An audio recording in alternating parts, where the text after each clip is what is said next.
Welcome to the D6 Family Ministry Podcast, a place where ideas, principles, and personalities come together to give you a ministry advantage that empowers the church and home. I don't know anything more important in our society or in the kingdom of God than to help the church, help the family. Discipleship is not an event, it's a way of life. And one day it just hit me that discipleship at home was not about doing more. It was about inviting Christ into what we were already doing. The goal of family ministry is not families sitting on the couch holding hands and singing Kumbaya. The ultimate goal is families that love God, love people, and make disciples of all peoples.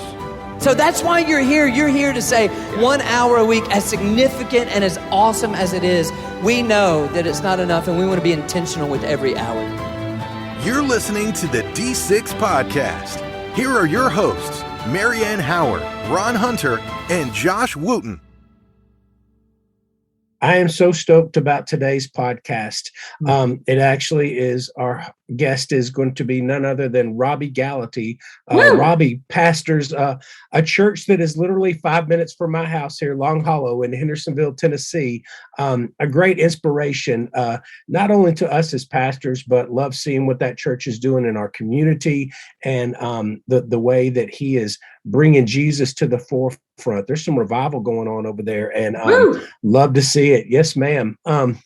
But his passion is discipleship. You know, he's founded Replicate Ministries as an incredible resource to help pastors and churches in discipleship. And when I think of discipleship, it's not just an event, of course, as we often talk about, but it's a process. But within that process, we do have moments that help define and those milestones that in our discipleship journey that we can point to and go, yes, at that moment, that person gave me gold, and showed me the way, like a wise Jedi master in the ways of following Jesus. And it happened to me in Chili's one time. And as the great Pam Halpert once said, I felt God in that Chili's.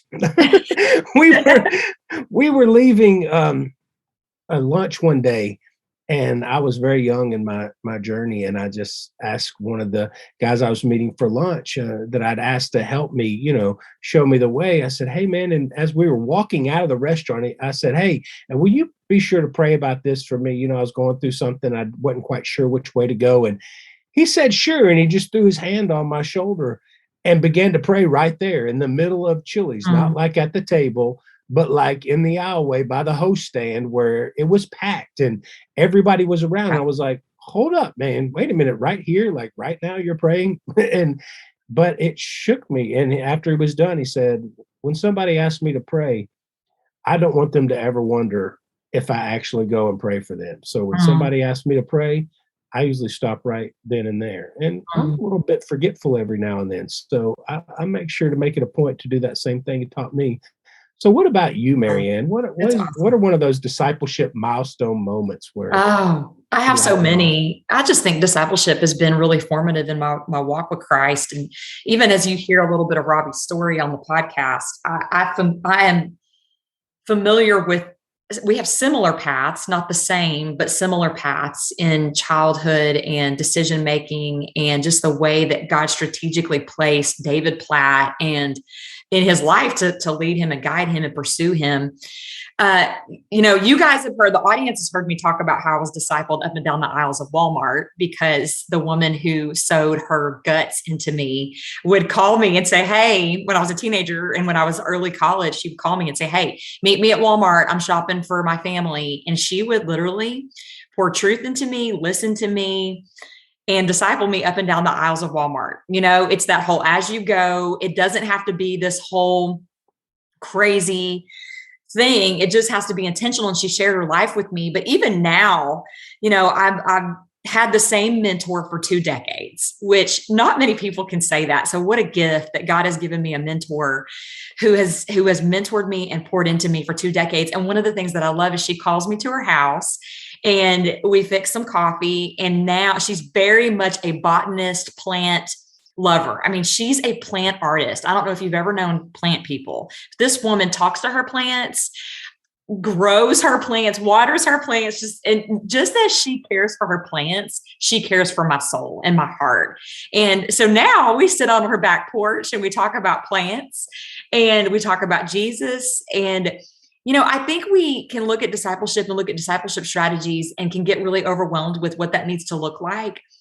But I've been so thankful that it's really been more about just sharing life and allowing Jesus to use those life moments to shape us and shape our trajectory. And so I love that Robby speaks to that. So we just want to encourage you to get ready, get your Post-it notes ready, get your journal ready, because you are literally about to hear gold from start to finish. So I had to pause Robby many times through this interview because he just literally spits fire with every word. So let's listen to Robby Gallaty and we'll see you on the other side.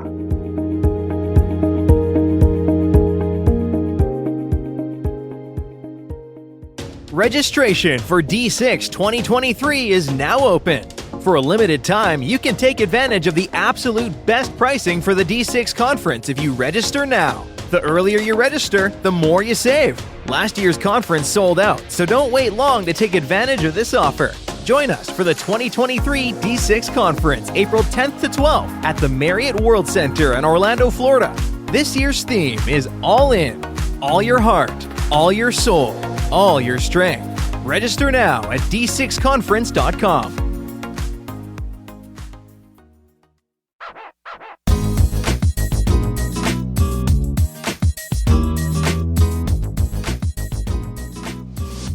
We are joined today by Robby Gallaty. Robby is the senior pastor of Long Hollow Church in Hendersonville, Tennessee. He completed his MDiv in expository preaching in 2007 and his PhD in preaching in 2011 from New Orleans Baptist Theological Seminary. Robby is the author of numerous books and also provides a wealth of discipleship resources through Replicate Ministries. He's married to Candy and they have 2 sons, Rig and Ryder. We are so thrilled to have you today, Robby. Thanks for being here. Thanks for having me. Well, I know that you are a huge discipleship advocate, and I'd kind of like to lay a foundation for this conversation and hear about maybe some of the people who discipled you along the way. Yeah, so I was actually not always a pastor. I was actually raised very religious Roman Catholic home, and so I was pretty religious, but didn't have a relationship with the Lord. Got a scholarship to play basketball at a Southern Baptist college, and if you don't know what that means, I was the target of every evangelism class on campus, and they would tell me about Christ, but I wasn't interested. But I would remember those planted seeds in my heart 7 years later. Series of events. I was a bouncer, bartender. I was doing MMA fighting, got in a bad car accident, addicted to drugs, 3-year season of drug addiction. 2 rehab treatments, long story short. I remembered what the guy in college 7 years before told me about Jesus. And honestly, I just thought, I might as well just give Jesus a try. I've tried everything else. I lost 8 friends to drugs or alcohol, and 6 were in jail, and I thought, I might as well try Jesus, literally. And I was in my room, and I was desperate enough to cry out, and I had this 24-hour experience, Paul-like conversion. And I was radically saved, but I didn't know what to do. My nickname early on was Ignorance on Fire. I was really excited. I didn't know what to do. But I wandered for about 8 months. I didn't know how to read the Bible. I didn't know how to memorize scripture. I didn't have a dad that was a pastor. I didn't have a church home. And I just found myself at the Edgewater Baptist Church one Sunday morning in New Orleans, and a blonde-haired, 15-year-old looking guy by the name of David Platt, who was a church. I think I've heard that name. You've heard of that name, yeah. He was a church member at the time, and he was a seminary student, and he said, hey, would you be interested to meet once a week to study the Bible, memorize scripture, and pray? And I said, David, I would love that. And he said, pray about it. And I said, I already have. When do we meet? And we met for the next 2 years, every week, twice a week. And, people always ask me, what was it like to meet with David Platt? Did y'all talk about the finer tenets of soteriology, justification by faith, And I'm sure we did. We talked about a lot of that. But, I don't remember much of what he taught me as much as how he lived before me. And David gave me a passion to preach the word unapologetically because I traveled with him and watched him. David gave me a desire to share the gospel with lost people because I watched him. David showed me how to love your wife as Christ loved the church because I watched him. So, and you know this with discipleship, it's more caught than taught. And so I watched David emulate before me what he would then expect from me. And so that was my first discipleship kind of relationship. David encouraged me to go to seminary. Met some other guys along the way, but I'm really the product of discipleship. Well, we can just end the conversation there because that is a beautiful testimony. Thank you for sharing that. And I think it lends itself to understanding what you say about being a discipler like Jesus. I think that might sound silly to some people. Like, of course, we want to be like Jesus, right? But you talk about being a disciple maker like Jesus. What can you talk about that? Like, what do you mean by that? Yeah. So here's the line I tell people.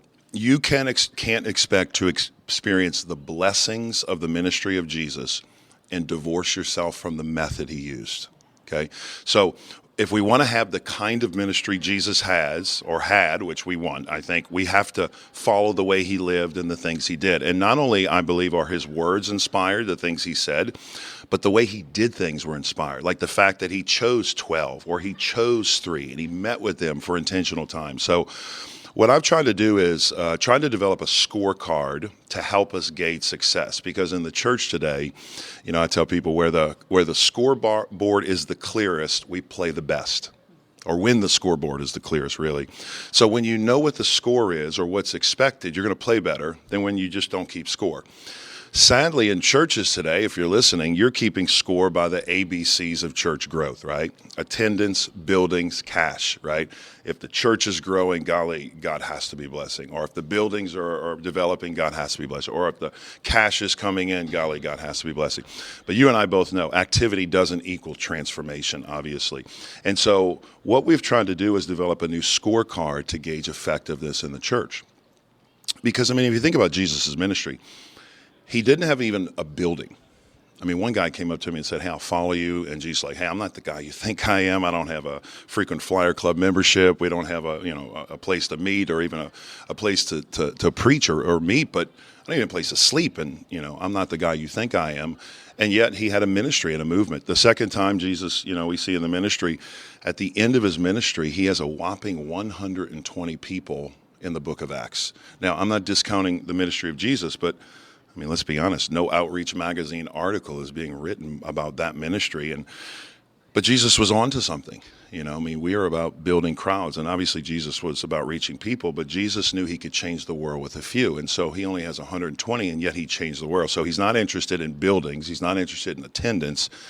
We know who was in charge of the traveling treasury with Judas, so he's definitely not interested in finances. So it started getting me thinking, what was effectiveness for Jesus? What we developed that Replicate is a metric or a rubric called the marks of a disciple. And what we did is we basically said, here are the marks, each letter means something, of a healthy disciple. Because if you don't know what you're aiming for, you'll never know when you hit it, right? So the M is missional. So I'm trying to create people. So if you're discipling a group of ladies, are the ladies living missional, where they live, work, and play, not just overseas, but are they living missional? The A is accountable. Am I living in an accountable relationship with you where you're asking me hard questions? And I tell people accountability is more about holding you responsible for what you're saying you're going to do. That's really what accountability is.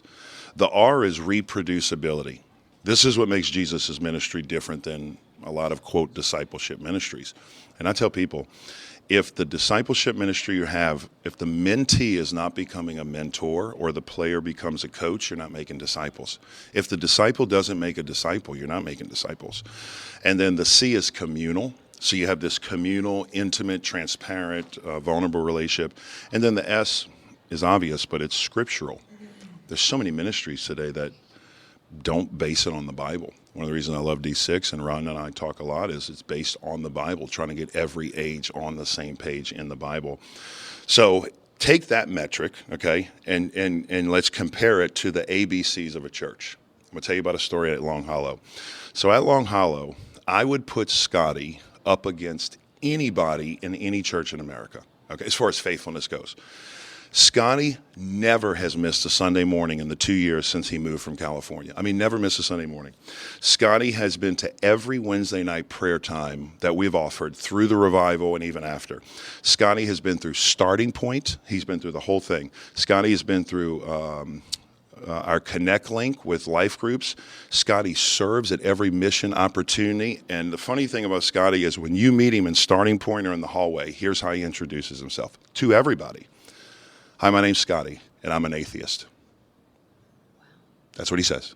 And people, now I've been around him for 2 years, and his girlfriend, who he's living with, is not an atheist. She loves the Lord, but he is. Scotty never misses a Sunday where he comes up after the sermon and gives me an encouraging word. Scotty texts me all the time. He's listened to every podcast Chris Swain and I have recorded, all 100 plus of them, but he's an atheist. Now, here's the metric. In most churches, if the ABCs of a church are the only metric by which you gauge success, Scotty passes with flying colors.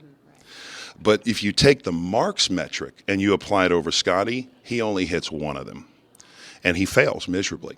And so the point of all this is we have to change the scorecard to a ministry that looks more like Jesus than a business metric that looks more like the world, I think. Right.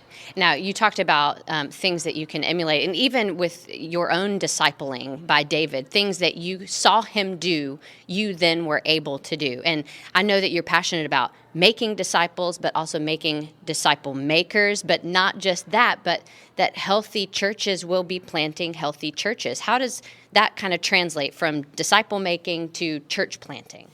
Yeah, I think the key is the difference between the church owning the ministry and then empowering the people to do the ministry. You know, in most churches, if the church doesn't endorse or start or resource a ministry, then it doesn't get done. And so, I mean, pastors listening or leaders, you'll hear on Sunday, like I will, people will come up and say, hey, I got a great idea I'm a biker. I like to bike. I'm in a biking group, and we need to start Bikers for Jesus. Can you help me, Pastor? I mean, we hear this all the time. And what they're asking is, can you help me? Can you give me a room to meet for a Bible study? Can you give me resources to fund the biking ride? You know, we like to ride every Saturday, and I need a teacher. And what they're saying is, you need to help me. And the line I use all the time is, if you have the vision, you lead the mission. So if God has birthed in your heart a God-given vision, which he's birthed in all of us, uniquely created, then it's our job not to do the ministry for you. It's for us to come alongside to equip you, to help you lead this ministry God's called you to do. One of the examples at Long Hollow is a ministry called Full Count. These are a bunch of high school and college professional, or college, some even play professional baseball athletes who now are in their 30s and 40s who still love baseball. Went to Nicaragua 12 years ago and got a passion. They would go and the women would gather, but the men would not. And so they saw, but the men like to play baseball. And they figured out that if they played baseball, the men would come, at least listen, but they would have to listen. Well, now Full Count's in 4 countries, going into Austria now. And it'd be tempting for us to say, hey, let us lead the ministry. But I don't know anything about baseball. And I particularly like baseball, honestly. I don't tell the Full Count guys, but I don't particularly like baseball. But they do. And so we get behind them and say, how can we serve you? And the win is not when we succeed. The win is when they succeed and we empower them to do the work of the ministry. Mm-hmm. Yeah. Well, this has been so good. We are going to take a quick break and we'll be right back.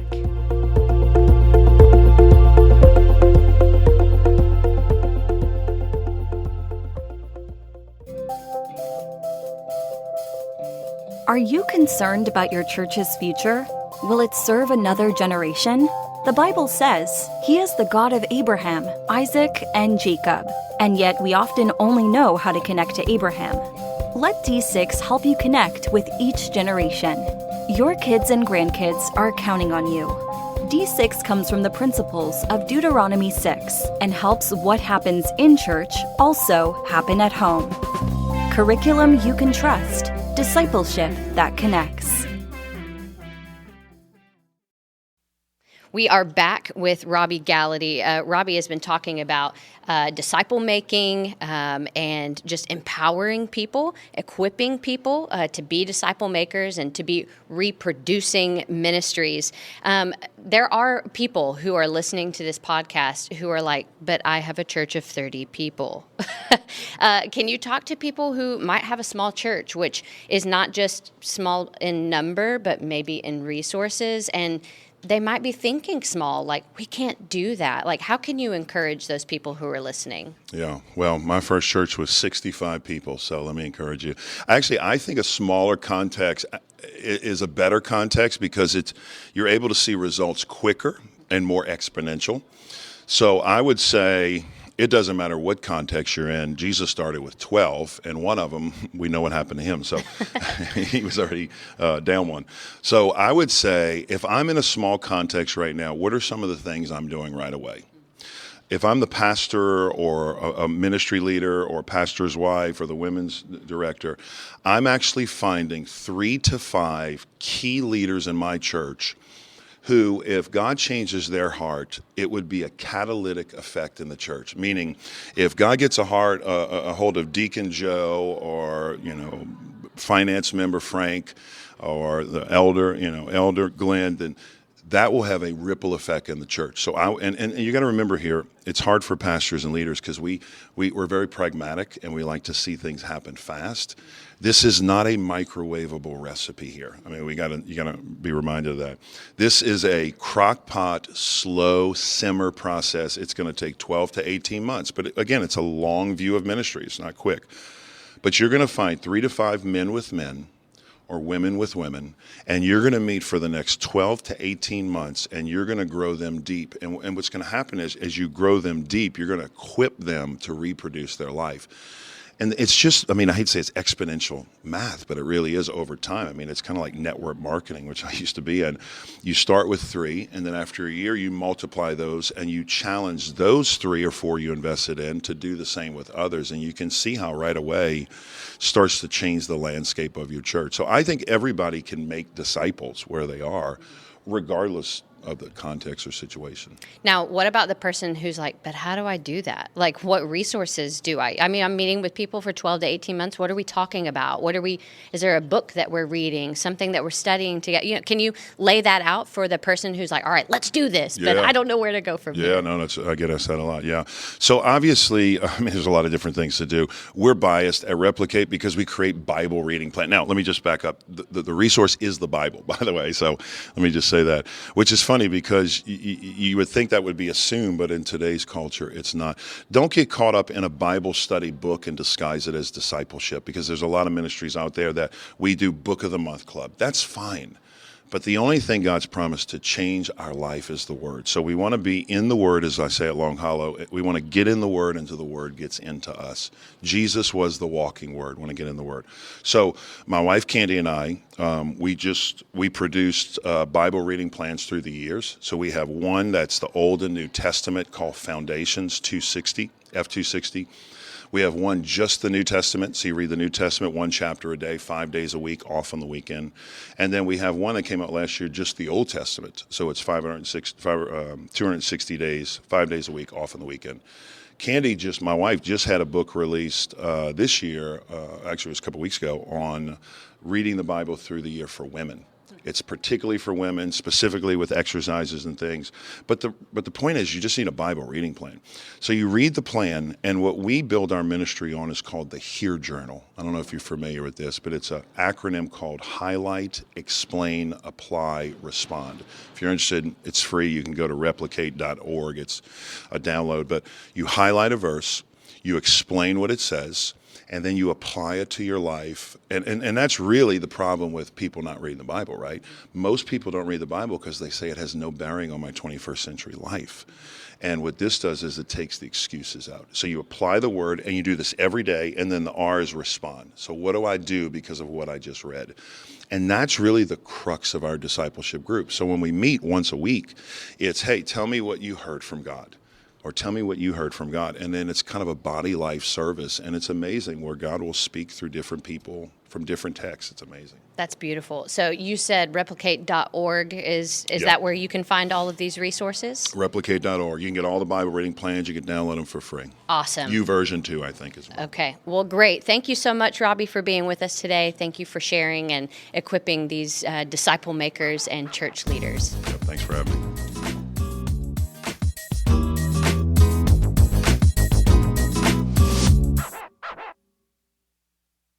Wow, Josh, Robby Gallaty, it was powerful. And he had so many profound things to say about discipleship. And I absolutely love his story and I love his heart. So I want to just ask you, what was one of your favorite takeaways from this interview?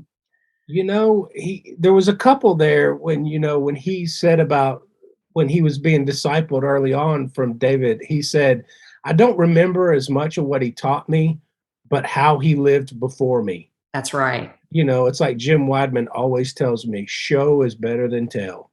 And I think that's true. And the other thing that he brought up, because I'm guilty of this as a church leader, as somebody that wants to grow. And he talked about those ABCs of church growth and how we measure success as a church is often by attendance, building, and cash. And that looks nothing like what Jesus did, and he really kind of stepped on the toes a little bit. He says, you can't expect yourself to receive the blessings of the ministry of Jesus while divorcing yourself from the method he used. And Jesus didn't have a building. He didn't have he had a huge following, but he had 12. And then he had 3 that he really poured into. So, the activities and being busy does not equal transformation.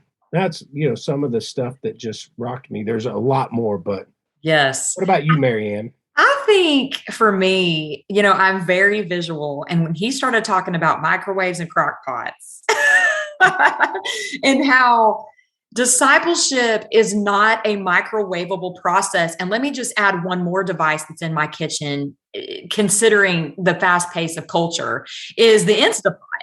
And so many times we are all about, let's make this quick and let's squeeze this into this program and make it this quick process. And replication is never an Instapot microwavable process. It is the crock pot. It's the long process. I love that he even put a time frame. Look, you've got to start small and it's going to go for 12 and 18 months. He's just being honest with us. The really sustainability in discipleship, replication can't happen unless there is a good amount of time that you're sharing your life together. And I just absolutely love that. You've just got to have that in your mind that the way replication is going to work is it's a crock pot. It's got to sit. It's got to simmer. There's got to be meditation. There's got to be vulnerability and trust. So there's all of those things that's happening in the crock pot, and it's slow and low. Yes. Well, our scorecards, like he said, need to be more like Jesus and not a business model. We're called to make disciples, not build buildings. And I'm not saying that there's anything wrong with build big buildings, because I believe the hope of the world lies within the local church, and big buildings can do a lot. You can do a lot and take wisdom from the business community and from corporate America and the way that you build systems to help people. Right. But it has to be people over programs. That's right. And that's what transforms, that's what's transformable is discipling people, having them have a real authentic relationship with Jesus, not just, hey, my church has the best worship band or the coolest lights and you'll never believe, what we do for trunk or treat or whatever it might be. I think, like he said, activity doesn't equal transformation. You can do a lot of stuff and be busy and still be the same person at the end of the day, but you can spend, a little bit of time getting deep and walking through some hard stuff and through life with people be transformed through Jesus. And so I think that's awesome. And speaking of transformed, wow, next week we have got a treat on board. Many of our listeners know and already love Rob Reno. Visionary Family Ministries, but it's kind of nice. The first week, next week we have Robin, and the following week we'll have Amy. So it's going to be a 1-2 Reno punch coming at you from the D6 podcast. But we were going to be praying for you guys. We love that you are on this journey of family ministry and discipleship with us. And if you never ever need anything from the D6 family, it is a family. So we encourage you to reach out. Their team is available and want to help empower you to equip the church and the home for generational discipleship. Have a great week.